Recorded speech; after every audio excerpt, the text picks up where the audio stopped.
তথাকথিত আহলুস সুন্নাত ওয়াল জামাতের সাথে মিলেমিশে থাকা একদল লোক, তারা এই শিয়াদের আকীদাগুলো পোষণ করে রেকটিফাইড আকারে তাদের মতবাদ বলে চালিয়ে দিচ্ছে।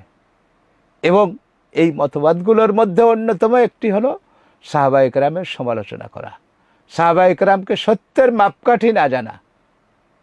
সাহাবায়ে কেরামকে সত্যের মাপকাঠি না জানার বিষয়টা যে কত মারাত্মক এবং কত ভয়ানক, সেটা হলো এটা সরাসরি গিয়ে কোরআন এবং হাদিসের সঠিকতার উপরে কুঠারাঘাত করে।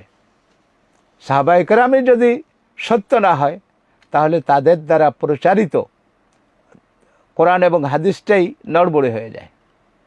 যে কারণে দেখা যায় যে এই শ্রেণীর লোকরা কোরআন এবং হাদিসকে প্রতিষ্ঠা করার এজেন্ডা নিয়ে মাঠে নামলেও প্রকারান্তরে তারা কোরআন এবং হাদিসের, তারা এই ইসলামী শরীয়তের মূলেই কুঠারাঘাত করছে এবং এটাকে তাদের থেকে করে যাচ্ছে।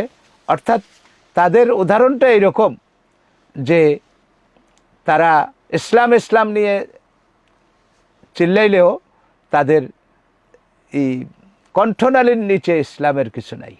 তাদের ইসলাম যেটুকু আছে সেটুকু তাদের কণ্ঠ, এবং কণ্ঠনালীর নিচে তাদের ভিতরে ইসলামের কিছু নাই।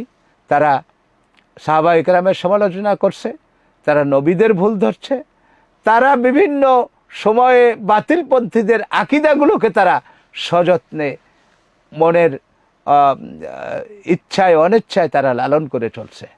প্রকারান্তরে তারা কোরআন এবং হাদিসের বহু আয়াতের খেলাফ করে তারা চলেছে।